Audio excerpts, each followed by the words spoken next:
Students, in our last video, we have discussed up to natural vegetative propagation through stem. Remember, we were discussing the topic natural methods of vegetative propagation. Right? We were discussing about that it can be takes place through root, through stem, through leaves, through bulbils and turions. And we have done up to stem. Right. Now students, we are dealing with the vegetative propagation by natural method through leaves. Right?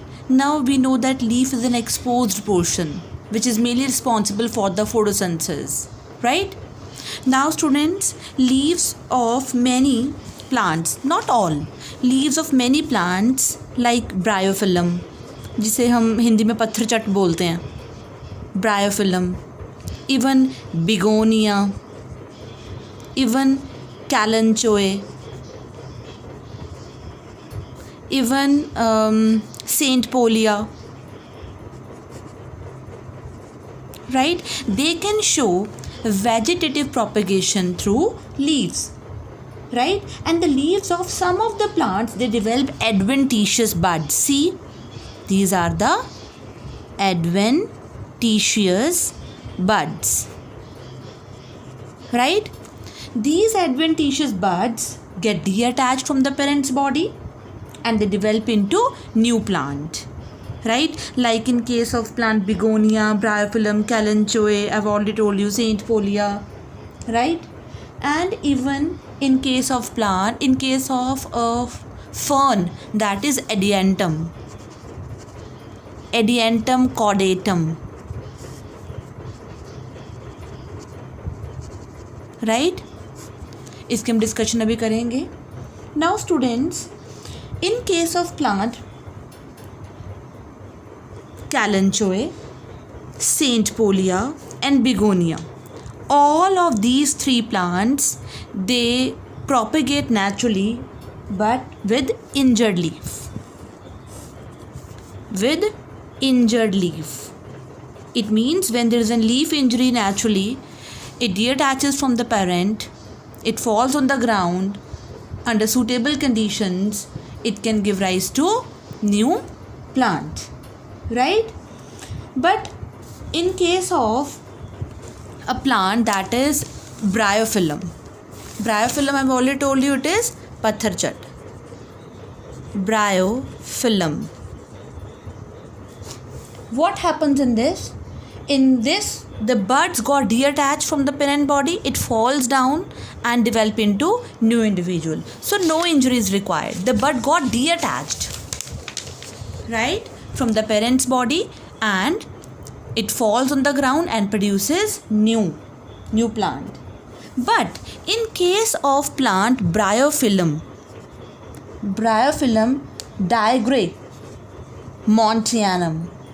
digramontianum, what happens? See the buds on the marginal notches.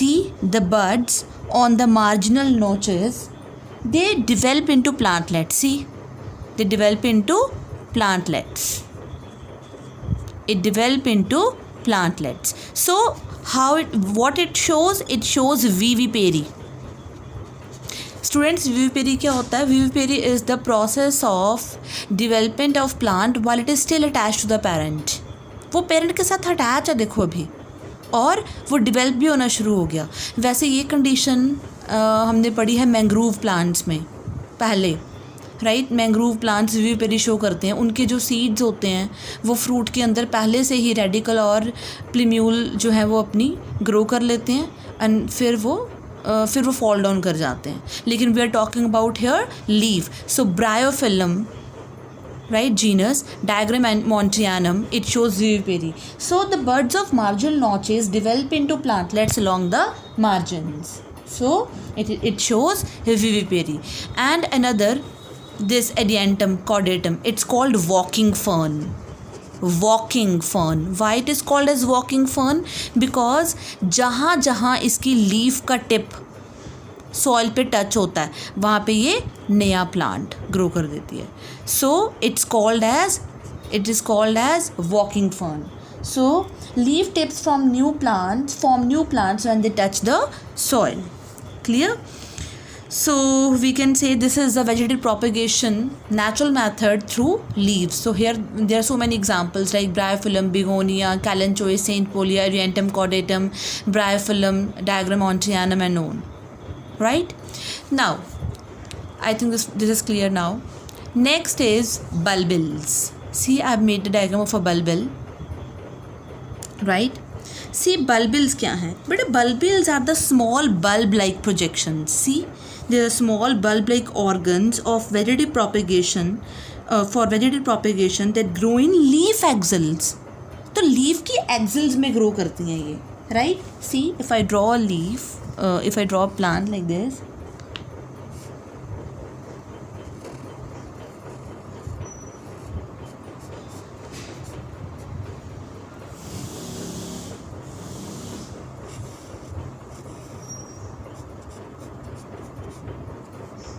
सी, ये leaf की axle हो गई. Right? Leaf की axle में ये multi cellular buds होती हैं. Right? Multicellular buds that are formed in the axils of the leaves.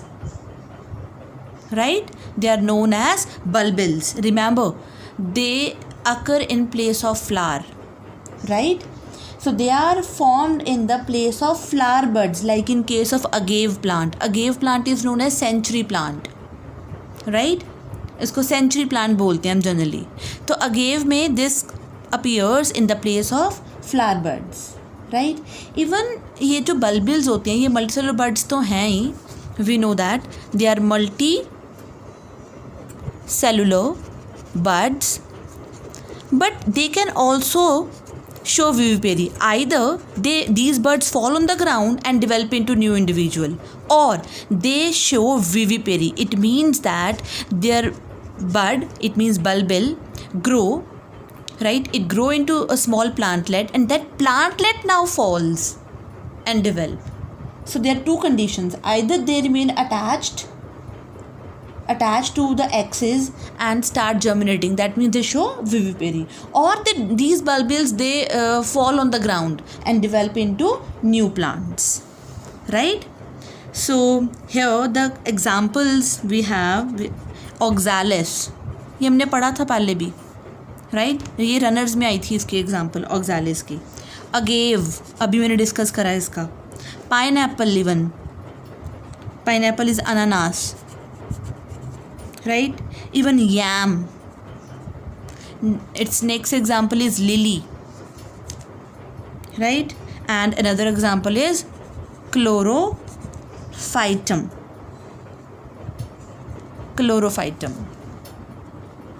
Right?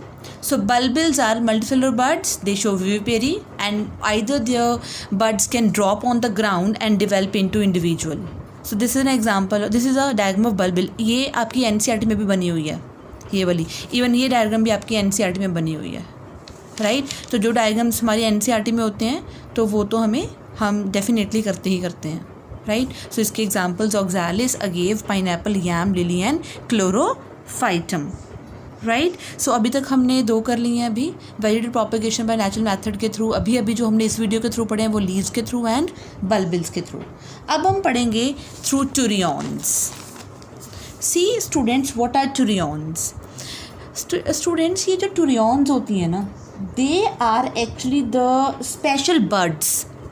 ये भी क्या है? एक तरह की स्पेशल बर्ड्स. तो मैं डायग्राम ड्रॉ करके बता रही हूँ इसकी ये कैसी होंगी. दे आर द, ये मैं अभी प्लांट की ही डायग्राम बना रही हूँ.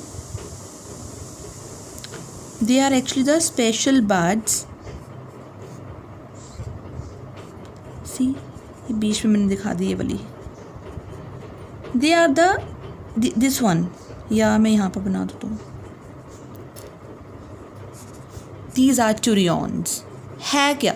बेटा turions are special buds. Yeah, they are specialized buds.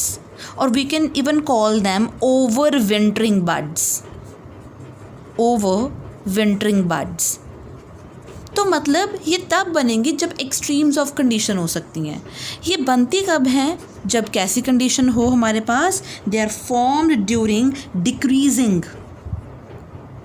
Decreasing day length.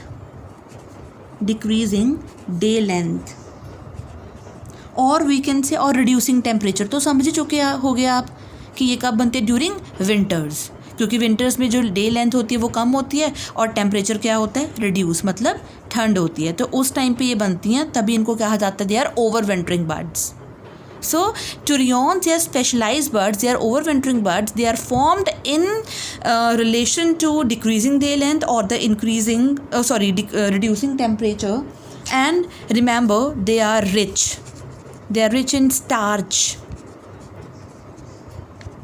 right? Starch and sugar. So even they act as storage organs.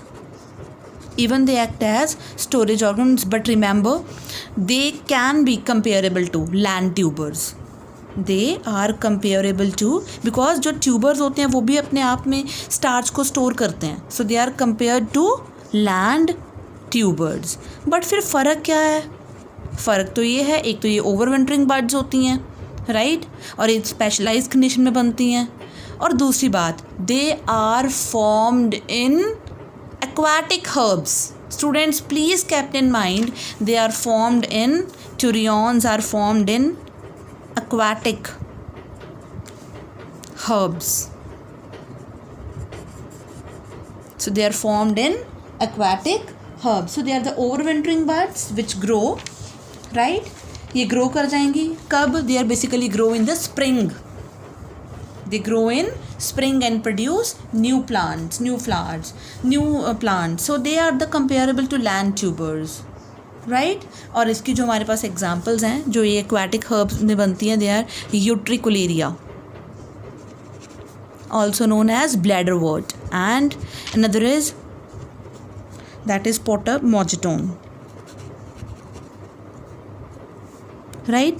सो ये हमारे पास इसकी दो एग्जांपल्स हैं, POTA है ये, right, Potamogeton and Utricularia. So turions, they are the overwintering birds, right, and they even act as storage organs.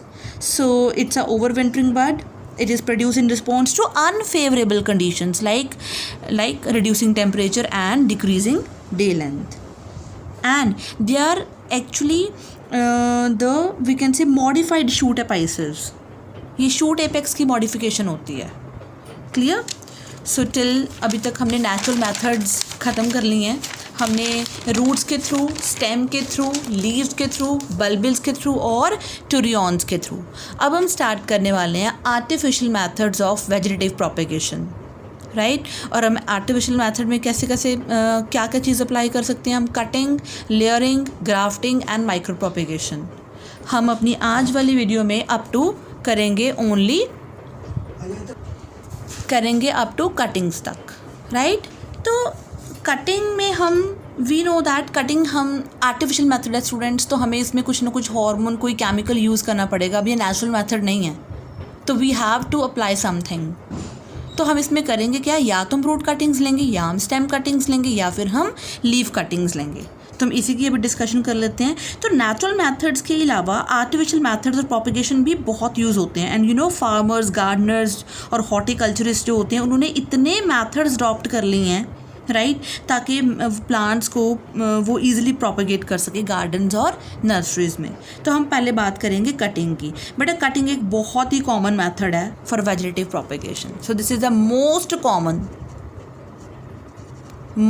Common method for artificial method of vegetative propagation, right. तो अगर हम बात करें प्लांट्स की, तो शुगर केन, रोज़, bougainvillea, बॉयजनबेरी, raspberry, gooseberry, citrus, tamarind, even bryophyllum plant, begonia, sansevieria, glossinia, tea, grapes, ये सारे plants इनसे आराम से ईजीली प्रोपेगेट हो जाते हैं. तो सबसे पहले हम बात करेंगे रूट कटिंग्स की. बेटा root cuttings as the name indicate, तो हम इसमें किसकी कटिंग यूज़ करेंगे? ओनली रूट की. पर हमें रूट की कटिंग्स जो है यूज़ करने से पहले रूट्स की कटिंग्स को पहले डिप करना होगा. We have to dip them. किस में? We have to dip them in auxin, right, that is NaA, naphthalene acetic acid. IBA, it is indole butyric acid, indole butyric acid, and NAA is naphthalene, acetic acid. तो हमें इन oxygens में पहले roots को dip करना होगा, right. Dip करने के बाद हमें इन कटिंग्स को ऑब्वियसली फिर लगाना पड़ेगा, राइट। तो मॉइस्ट सॉइल में हमें इनको लगा देना है। और हियर अगर हम देखें एग्जांपल्स जो इसकी हैं वो कौन सी हैं, टैमारिंड, दैट इज़ टैमारिंडस इंडिका, इमली, right, lemon, orange, raspberry, they are the examples, right, through which in which root cuttings are used. Clear? So now stem cuttings. So again stem cuttings में as a name indicates, so हम क्या use करने वाले हैं, stem की cutting use करने वाले हैं। तो इसमें हमें करना क्या है, हमें इसमें 20 to 30 सेंटीमीटर लॉन्ग स्टेम की कटिंग ले लेनी है। बट रिमेंबर, जो वो स्टेम की कटिंग होगी वो एटलीस्ट 1 ईयर तो ओल्ड होनी ही चाहिए, 1 year old at least, and even उस पर क्या होनी चाहिए, बड होनी चाहिए। So the condition is the stem must be at least 1 year old, right, and it must be the piece must be about 20-30 centimetre long and it must possess bud on it। तो हमें भी पहले इस स्टेम कटिंग को किसके बीच में dip करना पड़ेगा, again we have to dip in auxin, that is root promoting hormone के बीच में हमें इसको डिप करना होगा, राइट।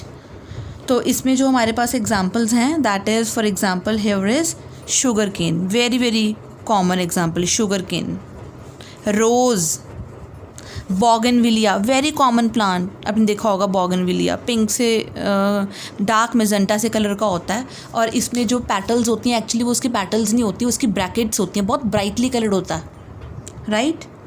टी में, ग्रेप्स में, तो ये मेथड जो है स्टेम कटिंग्स का इवन उसमें भी यूज़ हो रहा है। Next leaf cuttings. बेटा हमने करना क्या है, पहले तो लीफ को ले लिया, लीफ को लेने के बाद उसको हमने कट करना है ट्रांसवर्सली, लेकिन उसको हम प्लेस कैसे करते हैं इन द सॉइल, वर्टिकली। तो हमने लीफ को 2 to 3 और 3 पार्ट्स में हमने कट कर लिया ट्रांसवर्सली, एंड उसको हमने प्लेस कर लिया vertically in the soil, and placed vertically in soil, right. और विद टाइम हम क्या देखेंगे, नीचे एडवेंटिशियस रूट्स आ चुकी हैं और ऊपर शूट ग्रो कर जाएगी। तो the plants like gloxinia, even bryophyllum, even begonia, sansevieria plant and kalanchoe, इन सब को हम ग्रो कर सकते हैं with the help of leaf cuttings. तो हमारे पास कटिंग्स मोस्ट कॉमन मेथड है रूट कटिंग, स्टेम कटिंग और लीफ कटिंग्स, राइट। और हम बात करेंगे अभी कुछ फैक्टर्स की कि क्या क्या फैक्टर्स होते हैं जो हेल्प करते हैं, राइट। क्या फैक्टर्स अफेक्ट करेंगे, क्या क्या फैक्टर्स मैटर करेंगे कटिंग्स को लगाने से पहले। तो the factors that kept in mind the factors that influence is the age of the plant। वो मैंने बात करी थी आपको कि आपको याद होगा प्लांट की थोड़ी स्टेम कटिंग में मैंने कहा था the stem should be at least 1 or 2 year, at least 1 year old तो होनी ही चाहिए, राइट। लेंथ ऑफ कटिंग की भी बात याद होगी आपको, मैंने बोला था कि जो लेंथ ऑफ कटिंग है वो एटलीस्ट 20 to 30 सेंटीमीटर तो होनी ही चाहिए। सीज़न क्या है, राइट, मॉइस्ट होना चाहिए बेटा, अगर मॉइस्ट सॉइल नहीं होगी तो फिर वो ग्रो नहीं कर पाएगा, राइट। इवन प्लांट की टाइप क्या है, ऑब्वियसली आपने देखा होगा हमने डिफरेंट प्लांट टाइप्स के लिए डिफरेंट कटिंग्स यूज़ करी हैं, किसी के लिए तो लीफ कटिंग यूज़ करी है, किसी के लिए स्टेम कटिंग यूज़ करी है, और किसी के लिए root cutting, right. So this also matters, clear. So these are the factors which influence the artificial method of propagation. So as a whole अगर हम समराइज़ करें, सो इससे होगा क्या, कटिंग से there will be production of adventitious roots and obviously new plant subsequently उससे grow कर जाएगा, clear. So this was about our today's topic, right. यहीं पे हम अपनी इस वीडियो को अभी बंद कर रहे हैं।